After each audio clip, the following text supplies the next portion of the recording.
ambil pesan moralnya sebetulnya bukan hanya untuk perempuan saja, bahwa kita manusia itu suka lupa bahwa semua itu ada batasnya, semua itu hanya sementara kehidupan dunia ini, ya. Jadi, nah tapi sering sekali yang terjadi kok itu bertolak belakang dengan apa yang seharusnya kita lakukan, yaitu menghalalkan segala cara untuk mencapai tujuan atau ambisinya atau hawa nafsunya sebetulnya, gitu loh. Ini hal dan nilai-nilai yang paling dasar sekali dalam kehidupan dan karakter manusia, ya. Tapi luar biasanya dikemas dalam, saya merinding ya, nggak bisa membayangkan gitu, bahwa sebetulnya ada manusia-manusia seperti itu. Nah ini adalah menjadi metafor karakternya Freddy, karakter Luna, karakter karakter Oka gitu ya. Bagaimana ya kecintaan kita terhadap sesuatu lah gitulah yang membuat kita lupa gitu, bahwa sesungguhnya cinta itu yang tanpa batas, hanya cinta kita sama Tuhan. Tapi dalam kehidupan yang horizontal, ya semua. Kalau yang terlebih ataupun kurang, tidak apa-apa.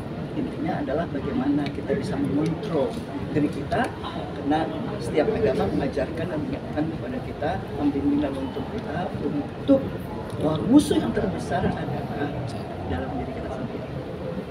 Jadi inilah yang digambarkan juga dalam tokoh-tokoh nih ya, tanpa mudah-mudahan nggak spoiler ya. Ya, dan itu betul. Bahwa itu sebetulnya ada di dalam diri kita semua, ya.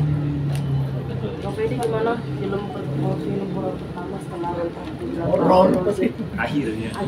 Oh, tadi yang terakhir itu jadi suami istri dua. Di sini 4 ya istri. Ini udah. Semua istrinya. Di sini kuotanya habis. Ya akhirnya bisa pecah telur film horor pertama yang sebetulnya tuh tawaran ada, cuma memang mencari yang klik di hatinya itu sih yang di sini berasa gitu. Tapi mungkin beradaptasinya gimana sih kan dari kemarin kan drama. Ya, jadi ini memang di sini saya banyak sekali bertanya ke Mbak Im dan Mbak Rati sebagai penulis skenario, karena gini, kalau drama itu kan kita sebisa mungkin filmnya serealistis mungkin, selogis mungkin. Nah ini PR saya itu, lah horor itu sudah nggak logis ya, goib gitu. Jadi saya harus berpikir logisnya itu seperti apa. Nah itu kan yang memang memilih pengalaman ya.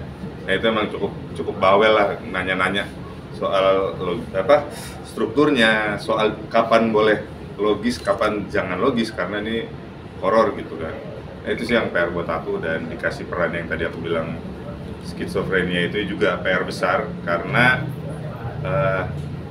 ini harus ditunjukkan tapi bisa sesimpel mungkin diterima penonton, karena kan nggak semuanya teredukasi soal skizofrenia ya, tapi harus terlihat kalau memang ini ada sesuatu nih orang gitu, dan itu jadi menegangkan, jadi seru, dan nggak sabar juga mau segera muncul filmnya. Gimana ngeliat hasilnya? Pertimbangannya apa sih Kak akhirnya memutuskan bergabung gitu dalam film sekarang? Seandainya saya bisa cerita sekarang, cuma kalau yang rajin ngeliat tulisan saya di medsos mungkin bisa curiga, oh saya bisa nebak kenapa akhirnya dia mau main di sini. Segitu aja. Tapi risetnya gimana sih Kak, peranin tokoh yang skizo itu Kak, risetnya? Risetnya? Saya selain bertanya ke yang punya kerabat yang mengidap skizofrenia atau kenalan, saya juga konseling ke psikiater sekarang. Karena memang kalau udah skizo kan udah psikiater, bukan psikolog lagi. Jadi itu bertanya tentang ya apa itu skizo, apa itu yang terjadi dalam tubuhnya saat skizonya itu muncul, apa yang nge-trigger, segala macam saya tanya semua di situ. Sempat ketemu sama pengidap skizo juga? Belum, karena menurut saya itu lebih susah karena nggak semuanya nyaman untuk menceritakan.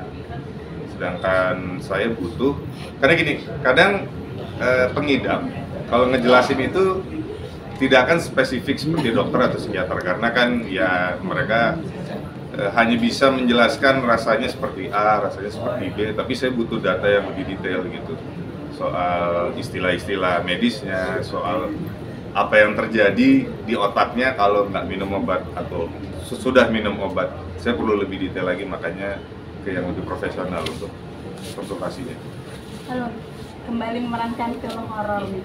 Yang dibilang ratunya film horor. Ini apa ya pertimbangan apalagi nih? Apalagi kan sempat ditawari juga kan sama Kak Baim gitu, dan akhirnya sekarang baru bisa bergabung. Seperti apa kan? Ya sebenarnya gini, tadi kan Baim sempat bilang gitu bahwa banyak sebenarnya aktor tuh yang pengen memainkan karakter yang berbeda-beda, tapi kadang-kadang satu PH tuh atau satu produser selalu stereotyping, oh kayaknya dia hanya cocok untuk karakter ini dan ini dan ini. Sebenarnya saya kalau main film tuh cuma setahun tuh sekali, 2 kali gitu. Cuma kesannya memang horor terus, jadi kayak gitu dia. Tadi produser selalu ngeliat saya kayaknya cocok nih di horor gitu. Padahal pengen loh main drama kayak Bila Besok Ibu Nangis ya guys, gitu. Pengen gitu. Cuma kalau di sini kenapa aku mengingatkan, karena memang kayak tadi Baim bilang, horornya tuh agak berbeda gitu. Mungkin bisa dibilang unsur dramanya juga banyak, jadi bermain karakter gitu, bahwa setiap ensemble yang kita lihat di sini tuh punya apa ya, punya daya tarik yang berbeda-beda dan saling berkaitan yang membuat karakter ini menjadi seperti kita di kehidupan nyata aja gitu. Kalau horor kan selama ini aku main film, maksudnya karakternya tuh seperti di bubble atau dunia yang berbeda gitu. Kalau ini tuh aku bisa bilang kayak tadi ini ada di mana aja, jadi kehidupan sehari-hari juga kita temuin gitu. Jadi itu yang membuat aku juga jadi kayak menarik ya, dan aku percaya Baim karena dia pemain juga ya gitu, jadi aku percaya banget sama dia bahwa dia bisa mendeliver sesuatu yang kita ekspektasikan gitu. Karena mungkin kalau aku bukan apa ya mendiskusikan PH lain atau director lain, semuanya bagus-bagus, semuanya keren-keren, tapi entah kenapa kalau pemain tuh ada connection yang berbeda gitu loh, yang bisa kayak kita bahasanya nyambung gitu. Nah itu yang membuat aku jadi lebih seneng gitu didirect sama seseorang yang punya basic sama kayak kita, dan bisa membuat aku jadi kayak bantu gue dong, dobrak gue dong gitu, ibaratnya kayak push my limit gitu. Dan dia mau banget. Jadi itu sih. Kalau boleh di-spill mungkin ada yang mesti dirubah nggak sih dari 10 nama ini? Kalau kemarin kan sempat ada beberapa gitu kan. Iya. Boleh. Dia nanya sama aku yang paling pertama, lo kalau syuting film kalau nggak makeup gimana? Bagus, seneng banget gitu, nggak usah makeup ya, bagus banget gitu, karena mungkin saya mau look-nya natural semua ini. Bayangan orang gitu mungkin maunya Luna pengen kelihatan cantik aja gitu. Sebenarnya the more apa ya, di downgrade segimanapun dia tuh pengen aku mendowngrade seorang Luna Maya gitu. Apain aja deh ini, mau ngapain gitu, terserah deh. Jadi natural no make up gitu ya Kak? Oh, laki-laki mau di make up. Laki-laki nggak pakai makeup, khususnya Oka sih. Gue nggak bisa shading gue. Kalau blushnya kurang kinclong, kita nggak motif ya? Iya. Lebih dandy. Boleh diceritain itu nggak sih tadi yang trailer yang terakhir yang kejar-kejaran di hutan itu seperti apa sih nanti? Seperti apa syutingnya dan juga kayak gimana? Itu Kan tadi jadinya syutingnya sebulan, editnya sebulan. Terus dinamika Sempurna itu. Betul, Oka, aku jawab. ya dinamika karakter antara Oka dan Feli tadi tuh Dinamikanya. iya maksudnya Sebenarnya boleh diomongin? Boleh. Nggak tahu deh, nggak spill sih. Maksudnya Oka sama Fedi tuh nggak, maksudnya Oh, itu dikira kita orang-orang yang saya cari-cari itu dia, bukan Fred. Ya sayang. Hari ini. hari ini. Hari ini. Ya iya lah. Masa laki-laki namanya?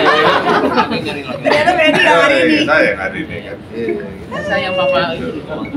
Kabarin Ya. dengan adanya udah ada kontrak dengan saya di seluruh negara, dengan masuknya All Star juga di sini juga apa harus di deliver perannya itu lain gitu dari yang lain gitu kan, ada pressure tersendiri nggak sih bagi Kabarin? Dari awal saya bilang loh semuanya, saya kok nggak pernah ngerasa nervous ya. Karena gini loh, orang nervous itu, jangan sayang papa. Orang nervous itu ketika dia belum ada bayangan apa yang dia lakuin. Iya, orang nervous ketika dia tidak tahu apa yang dia mau gambarkan dan dia lakuin. Sedangkan maaf nih ya, saya pas buat skenario ini saya sudah tahu balik lagi seperti Lembayung jadinya film ini seperti apa. Akhirnya saya bumbunya apa ya?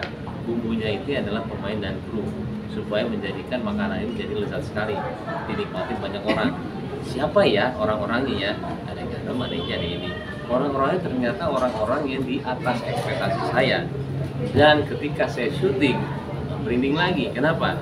Aduh, dia ngasihnya harus saya tuh sekarang masih merinding. Dia nggak, kalau director tuh apa ya? Saya sebelum menjadi director tuh kalau misalkan nggak nyampe pemainnya, kita tuh karena pemain ya. Tapi kalau ini di atas ekspektasi saya semua. Jadi kayak apa ya? Nggak bisa sebutin rahasia, tapi ketika saya ngedit dan lihat hasilnya, nah itulah yang dibilang ketika nervous atau enggak, malah saya seperti playgroundnya saya di situ. Ada sini, yuk kita ini menyenangkan buat saya di sini. Ini project buat saya, malah saya menunggu banget untuk syuting dan selesai. Inilah berkahnya orang yang sabar, Mbak. Oke, mungkin udah ya teman-teman. Jangan lupa tunggu Sukma 2025. Promo. Oke. Dan bareng-bareng ya. Boleh. Ya. Luna dong. Luna. Pokoknya buat teman-teman jangan lupa saksikan Sukma, insya Allah di tahun ini di kapan akhir? 2025, insya Allah mudah-mudahan. Pertengahan akhir. Saya juga belum bilang ini CGI-nya sangat sulit sekali. Jadi cermin ini saya bilang ya, ini adalah film mengenai cermin kalau boleh spill, dan itu CGI-nya sangat sulit sekali.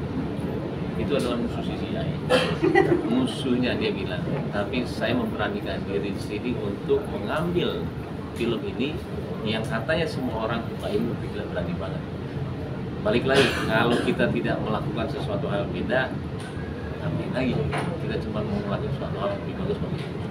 Gitu. Amin. Amin. Sukses. Amin. Terima kasih Oke nih. banyak. Amin. Terima kasih semuanya. Oke. Terima kasih ya.